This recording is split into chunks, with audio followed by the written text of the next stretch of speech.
शांति बाबा। आज 1 जुलाई 2024 की मुरली है। बाबा कह रहे, मीठे बच्चे, शांति धाम पावन आत्माओं का घर है। उस घर में चलना है तो संपूर्ण पावन बनो। आगे आज की मुरली से लिया गया प्रश्न है कि बाबा सभी बच्चों से कौन सी गारंटी करते हैं, किस बात की गारंटी देते हैं मेरे बाबा। उत्तर बतलाते हैं बाबा, मीठे बच्चे, तुम मुझे याद करो तो मैं गारंटी करता हूं कि बगैर सजा खाए तुम मेरे घर में चलेंगे। बाबा ने आज इतना जबरदस्त गारंटी दी है सबसे पहले कि तुम मुझे याद करो तो मैं तुम्हें बिना सजा खाए अपने घर ले चलूंगा। तुम एक पिता से दिल लगाओ, इस पुरानी दुनिया को देखते भी नहीं देखो, इस दुनिया में रहते पवित्र बनकर दिखाओ तो बाबा तुम्हें विश्व की बादशाही अवश्य देंगे। ओम शांति। रूहानी बच्चों से रूहानी पिता पूछ रहे हैं। ये तो बच्चे जानते हैं बाबा आए हैं हम बच्चों को अपने घर ले जाने के लिए। अब घर जाने की दिल होती है अंजी बाबा, वो है सब आत्माओं का घर। यहाँ सब जीव आत्माओं का घर एक नहीं है। ये तो समझते हैं कि बाबा आए हुए हैं, निमंत्रण पर बुलाया है बाबा को, तो हमको घर अर्थात शांति धाम ले चलिए। अब बाबा कहते हैं अपने दिल से पूछो, हे आत्माएं, तुम पतित कैसे चल सकेंगी। अपने दिल से पूछिए कि ऐसी अवस्था में हम कैसे चल सकेंगे। पावन तो जरूर बनना है, अब घर चलना है और तो कोई बात नहीं कहते। बस एक ही बात है, बाबा आए हैं हमको ले चलिए। तो भक्ति मार्ग में तुमने इतना समय पुरुषार्थ किया है इसके लिए, मुक्ति के लिए, तो अब बाबा पूछते हैं घर चलने का विचार है बाबा। बच्चे कहते हैं बाबा इसके लिए ही तो इतनी भक्ति की है। ये भी जानते हो जो भी जीव आत्माएं हैं सबको ले जाना है, परंतु पवित्र बनकर घर जाना है। फिर पवित्र आत्माएं ही पहले पहले आती हैं, अपवित्र आत्माएं तो घर में रह नहीं सकती। अभी जो भी करोड़ों आत्माएं हैं सबको घर जरूर जाना है। उस घर को शांति धाम व वानप्रस्थ कहा जाता है। हम आत्माओं को पावन बनकर पावन शांति धाम जाना है। बस कितनी सहज बात है। वो है पावन शांति धाम आत्माओं का, वो है पावन सुख धाम जीव आत्माओं का, ये है पतित दुख धाम जीवात्माओं का। इसमें मूंझने की तो बात ही नहीं। शांति धाम जहाँ सब पवित्र आत्माएं निवास करती। शांति धाम का मतलब ही क्या हुआ, जहाँ सारी पवित्र आत्माएं निवास करेंगी, तो वो है आत्माओं की पवित्र दुनिया, निर्विकारी स्वतंत्र दुनिया। ये पुरानी दुनिया है सब जीव आत्माओं की, सब के सब पतित हैं। अब बाबा आए हैं आत्माओं को पावन बनाकर पावन दुनिया शांति धाम में ले जाने। फिर जो राजयोग सीखते हैं वहीं पावन सुखधाम में जाएंगे। ये तो बहुत सहज है, इसमें कोई भी बात का विचार नहीं करना है, बुद्धि से समझना है। हम आत्माओं के पिता आए हुए हैं हमको पावन शांति धाम में ले जाने। वहां जाने का रास्ता जो हम भूल गए थे सो अब बाबा ने बताया है। कल्प कल्प मैं ऐसे ही आकर कहता हूँ, हे बच्चे मुझ शिव बाबा को याद करो। सर्व का सद्गति दाता एक सद्गुरु है। वहीं आकर बच्चों को पैगाम अथवा श्रीमत देते हैं कि बच्चों अभी तुमको क्या करना है। आधा कल्प तुमने बहुत भक्ति की है, दुख उठाया है, खर्चा करते करते कंगाल बन गए हो। आत्मा भी सतो प्रधान से तमो प्रधान बन गई है। बस ये थोड़ी बात ही समझने की है, बस तुम थोड़ा सा तो बात है बात समझने का। अब घर चलना है व नहीं चलना है बाबा?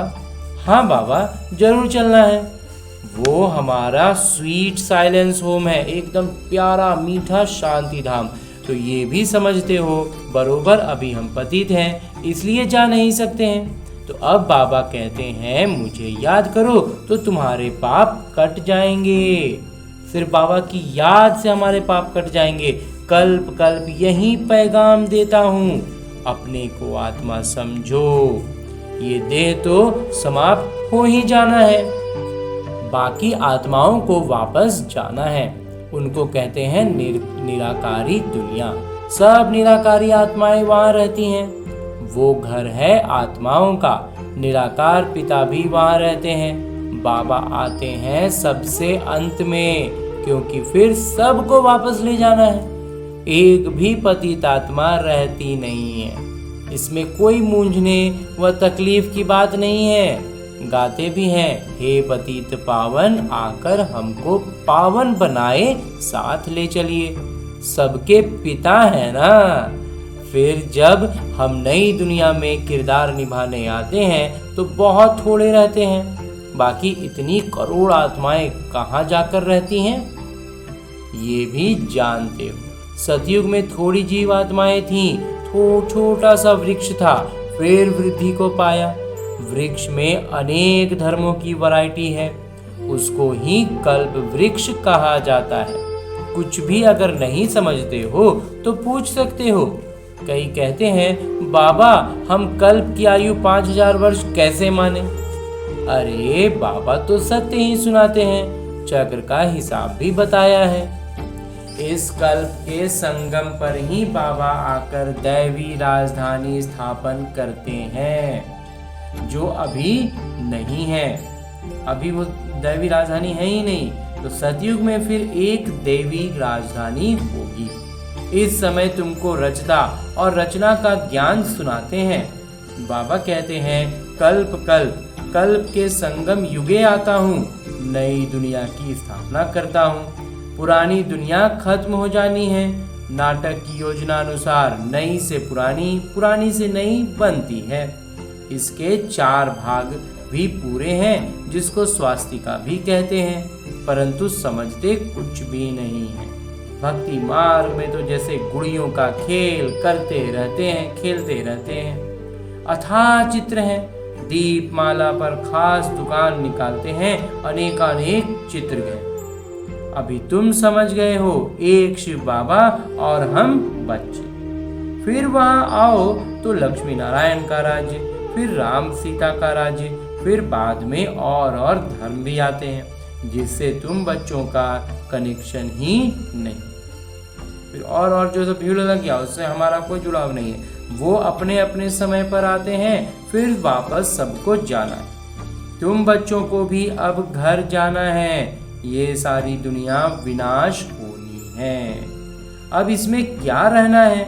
इस दुनिया से दिल नहीं लगती, दिल लगानी भी नहीं और दिल लगता भी नहीं है। दिल लगानी है एक माशूक से। वो कहते हैं मुझ एक के साथ दिल लगाओ तो तुम पावन बन जाएंगे।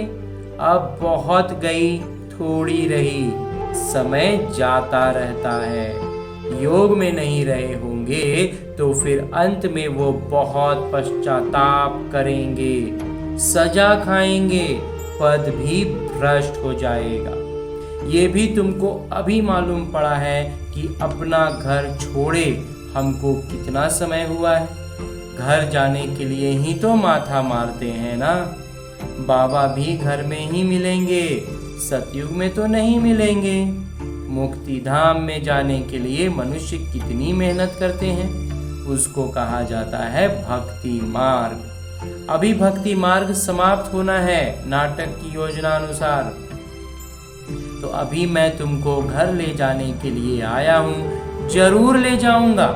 जितना जो पावन बनेंगे उतना उच्च पद पाएंगे, इसमें मूंझने की बात ही नहीं है। बाबा कहते हैं बच्चे तुम मुझे याद करो, मैं गारंटी करता हूँ तुम बगैर सजा खाए घर जाएंगे।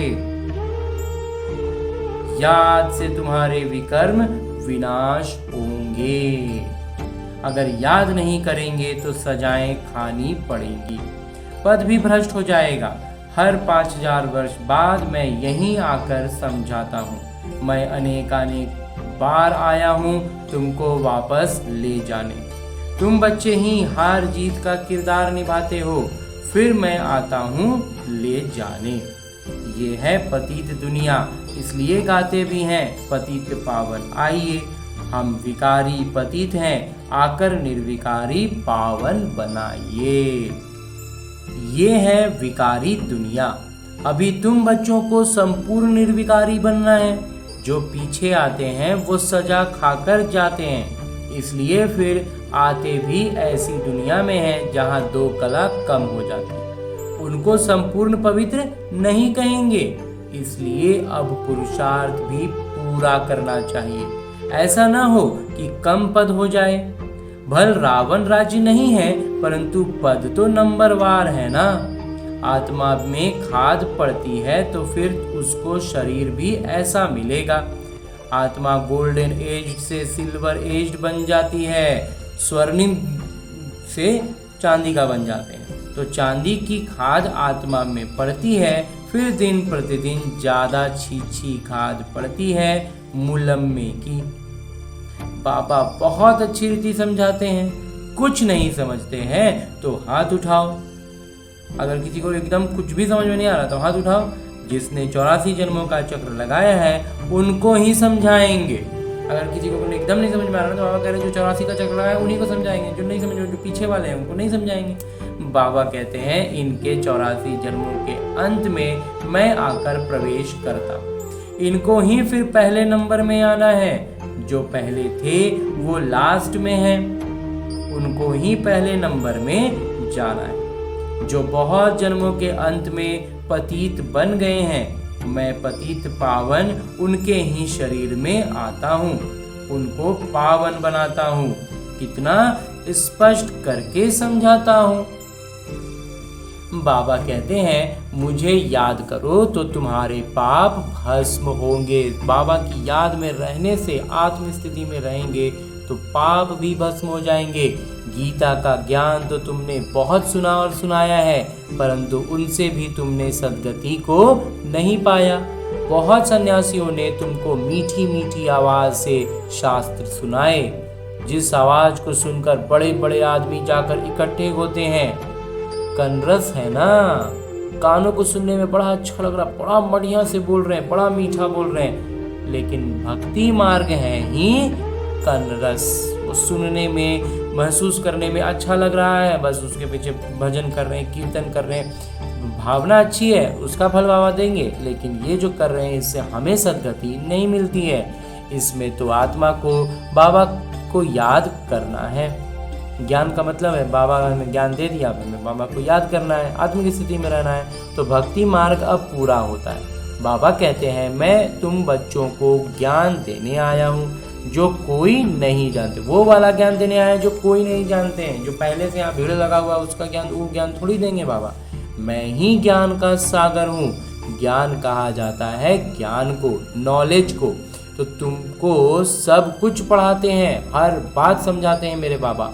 तो 84 का चक्र भी समझाते हैं। तुम्हारे में सारा ज्ञान है, बाबा ने सारा ज्ञान दे दिया तो हमारे में सारा ज्ञान आ गया है। तो स्थूल वतन से सूक्ष्म वतन क्रॉस कर फिर मूल वतन में जाते हो। पहले पहले है लक्ष्मी नारायण का साम्राज्य, वहीं विकारी बच्चे नहीं होते। रावण राज्य है नहीं, तो जब रावण राज्य नहीं है तो विकार से बच्चे थोड़ी होंगे। योग बल से सब कुछ होता है, तुमको साक्षात्कार होता है। अब बच्चा बन गर्भ महल में जाना है, खुशी से जाते हैं। यहाँ तो मनुष्य कितना रोते चिल्लाते हैं, यहाँ तो गर्भ जेल में जाते हैं ना। वहाँ रोने पीटने की बात ही नहीं, शरीर तो बदलना जरूर है। जैसे सर्प का मिसाल है, इसमें मूझने की बात ही नहीं है, ज़्यादा पूछने का रास्ता नहीं है। ज़्यादा कुछ नहीं पूछने का, समझ में आता है। बस सिंपल सा, एक शरीर छोड़ना है, दूसरा शरीर लेना है, इस बात की स्मृति में रहना है। एकदम पावन बनने का पुरुषार्थ में लग जाना चाहिए। इन सब सवालों में उलझ के अपना जीवन, अपना समय बर्बाद नहीं करना है। बाबा को याद करना मुश्किल होता है क्या? बाबा के सामने बैठे हो ना, मैं तुम्हारा पिता तुमको सुख का वर्षा देता हूँ। तुम ये एक अंतिम जन्म याद में नहीं रह सकते हो? बाबा इतना सुख का वर्षा दे रहे हैं, इतना सब कुछ कर रहे हैं, इतना प्यार कर रहे हैं, और हम उनको याद भी नहीं कर सकते हैं, वो भी एक जन्म के लिए। यहाँ अच्छी रीति समझते भी हैं, फिर घर में जाकर स्त्री आदि का चेहरा देखते हैं तो माया खा जाती है। बाबा कहते हैं कोई में भी ममत्व नहीं रखो, वो तो सब कुछ खत्म होना ही है, या तो एक पिता को ही करना है। चलते फिरते बाबा और अपनी राजधानी को याद करो। दैवी गुण भी धारण करने हैं। सतयुग में ये गंदी चीजें, मांस आदि होता ही नहीं। बाबा कहते हैं विकारों को भी छोड़ दो, हम तुमको विश्व की बादशाही देते हैं। कितना आमदनी होता है, अभी का सब कुछ छोड़ना है सिर्फ, और बाबा वहाँ पर आमदनी इतना भरपूर कर देते हैं। तो बाबा कहते हैं कितना आमदनी हो गया, तो क्यों ना पवित्र रहें। पवित्र फिर क्यों नहीं रहेंगे जब इतना सब कुछ मिले? तो सिर्फ एक जन्म पवित्र रहने से कितनी भारी आमदनी हो जाती है। भल इकट्ठे रहो, ज्ञान तलवार बीच में हो। पवित्र रह दिखाया तो सबसे ऊंचा पद पाएंगे, क्योंकि बाल ब्रह्मचारी ठहरे। फिर ज्ञान भी चाहिए, फिर उसके एक तो बड़ा कदम ये उठा लिया, ये इस पर विजय पा लिए, फिर बाबा कहते हैं ज्ञान भी चाहिए, औरों को आप समान बनाना है, फिर ये सेवा भी चाहिए। तो सन्यासियों को दिखाना है कि कैसे हम इकट्ठा रहते पवित्र रहते हैं, तो समझेंगे इनमें तो बड़ी ताकत है। बाबा कहते हैं इस एक जन्म पवित्र रहने से 21 जन्म तुम विश्व के मालिक बनेंगे। कितनी बड़ी प्राइज मिलती है, तो क्यों नहीं पवित्र रह के दिखलाएंगे? इतना बड़ा इनाम दे रहे हैं बाबा, तो हम पवित्र रह के नहीं दिखलाएंगे? समय ही बाकी थोड़ा है, आवाज भी होता रहेगा, अखबार में भी पड़ेगा। अभ्यास तो देखी है ना, एक समय आइटम बम से क्या हाल हो गया, कितना बड़ा विनाश होता है। अभी तक हॉस्पिटल में पड़े। अभी तो ऐसे बॉम्ब आदि बनाते हैं जो कोई तकलीफ नहीं, फट से ख़त्म, और ये रिहर्सल होकर फिर फाइनल होगा। और उन बमों का भी रिहर्सल करते रहते हैं, देखेंगे फट से मरते हैं वह नहीं, फिर और युक्ति रचेंगे। अस्पताल आदि होगी नहीं, कौन बैठ खिदमत करेंगे, कौन सेवा करते रहेगा? जो घायल हुआ उसको फिर कौन सेवा करेगा? कोई ब्राह्मण आदि खिलाने वाला नहीं रहेगा। बॉम्ब छोड़ो, और बॉम्ब छोड़ा और खल्लास। अर्थक्वेक में सब दब जाएंगे, भूकंप आया सब दब गए, देरी नहीं लगेगी। यहाँ ढेर मनुष्य हैं, सतयुग में बहुत थोड़े होते हैं, तो इतने सब कैसे विनाश होंगे? ढेर के ढेर खत्म करने हैं, तो बॉम्ब्स फटेंगे, अर्थक्वेक होगा, भूकंप आएगा, प्राकृतिक आपदाएं मदद करेंगी, पूरा भीड़ खत्म होगा। आगे चल देखना है, वहाँ तो शुरू में 9 लाख हैं, वहाँ तो 9 लाख से शुरुआत होगी, एकदम 9 लखा खूबसूरत सा बगीचा होगा, एकदम छोटा सा कल्प वृक्ष होगा। फकीर भी तुम हो, साहिब भी तुम को प्यारे हैं, और बाबा भी हमको बहुत प्यारे हैं, तो अभी सबको छोड़ अपने को आत्मा समझ लिया है। ऐसे फकीरों को बाबा प्यारे लगते हैं। सतयुग में बहुत छोटा सा वृक्ष होगा, बातें तो बहुत समझाते हैं। जो भी कलाकार हैं सब आत्माएं अविनाशी हैं, अपना अपना किरदार निभाने आती हैं। कल्प कल्प तुम ही आकर बाबा से छात्र बन पढ़ते हो। जानते हो बाबा हमको पवित्र बनाकर साथ ले जाएंगे। बाबा भी नाटक अनुसार बंधायमान हैं, सबको वापस जरूर ले जाएंगे, इसलिए नाम ही है पांडव सेना। तुम पांडव क्या कर रहे हो? तुम बाबा से राज्य भाग्य ले रहे हो, हूबहू कल्प पहले मिसल। तो नंबरवार पुरुषार्थ अनुसार, कल पहले मिसल लेकिन उसमें पुरुषार्थ अनुसार ले रहे हैं। अच्छा, मीठे मीठे सिकिलते बच्चों प्रति माता पिता बाबा का याद प्यार और आशीर्वाद। रूहानी बाबा की रूहानी बच्चों को नमस्ते। हम रूहानी बच्चों की ओर से रूहानी माता पिता बाबा को याद प्यार और प्रणाम। धन्यवाद बाबा, धन्यवाद। मुरली के लिए भी धन्यवाद और इस अनूठे अलौकिक ब्राह्मण जीवन के लिए भी बहुत बहुत बहुत धन्यवाद बाबा, बहुत धन्यवाद। आगे आज की मुरली से लिया गया वो प्रमुख बिंदु है जिन्हें हमें अपने ब्राह्मण जीवन में धारण करने हैं, और उनमें सबसे पहले है कि बाबा का प्यारा बनने के लिए पूरा फकीर बनना है। देह को भी भूल स्वयं को आत्मा समझना ही फकीर बनना है। बाबा से बड़े से बड़ी प्राइज लेने के लिए संपूर्ण पावन बनकर दिखाना है। दूसरा है कि वापस घर जाना है, इसलिए पुरानी दुनिया से दिल नहीं लगानी है, एक माशूक से ही दिल लगानी है। बाबा और राजधानी को याद करना है। और आगे मेरे बाबा वरदान दे रहे हैं। वरदान देते हुए मेरे बाबा कहते हैं, ब्राह्मण जीवन में सदा चीयरफुल और केयरफुल मूड में रहने वाले कंबाइंड रूपधारी भव। ब्राह्मण जीवन का अर्थ ही है कि हम खुश रहें, खुश मिजाज हमारा चेहरा हो और हम इतने केयरफुल, एकदम हमेशा हम सजगता रहे, ध्यान रहे कि हमसे कहीं पर कोई भी चीज़ में हमारा पुरुषार्थ पे कुछ पीछे नहीं रह जाए, कहीं माया हम पर चढ़ हावी ना हो जाए। तो इस बात के लिए केयरफुल भी रहना है, और ऐसा हम केयरफुल रहेंगे तो हम चेयरफुल भी रहेंगे, खुश रहेंगे, खुश मिजाज रहेंगे। तो यदि किसी भी परिस्थिति में प्रसन्नता की मूड परिवर्तन होती है तो उसे सदा काल की प्रसन्नता नहीं कहेंगे। अगर थोड़ा भी मूड बदलते रहता है, ऊपर नीचे होते रहता है, तो वो सदा काल का प्रसन्नता नहीं ना रहेगा। तो ब्राह्मण जीवन में सदा चीयरफुल और केयरफुल मूड, हमेशा अपने आप में सजग होना है और खुश रहना है। मूड बदलनी नहीं चाहिए। जब मूड बदलती है तो कहते हैं मुझे तो एकांत चाहिए, आज मेरा मूड ऐसा है। मूड बदलती तब है जब अकेले होते हो। सदा कंबाइंड रूप में रहो तो मूड नहीं बदलेगी। किसके साथ कंबाइंड रहना है? बाबा के साथ कंबाइंड रहना है। सजगता रखनी है कि माया बाबा हमारे बीच में पर्दा न लगा दे, इस बात की सजगता रखनी है। तो प्रसन्न तो सदा रहेंगे ही, फिर मूड थोड़ी ही चेंज होगा। और अंत में स्लोगन है, मुरली का उपदेश है कि कोई भी उत्सव मनाना अर्थात याद और सेवा के उत्साह में रहना। कोई भी उत्सव का मतलब क्या हो गया? बाबा की याद में है, बाबा की सेवा में है, उत्साह से भरे रहेंगे।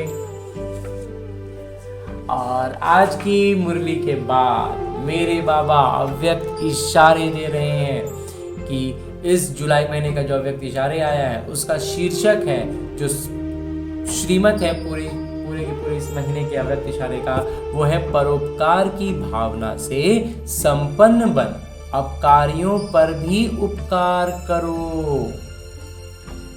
कोई भी हमारे संबंध संपर्क में आए, हम सब पर हमें उपकार करना है, ये हमारी परोपकार की भावना हो। इससे हम संपन्न रहें, इस भावना से हम परिपूर्ण रहें।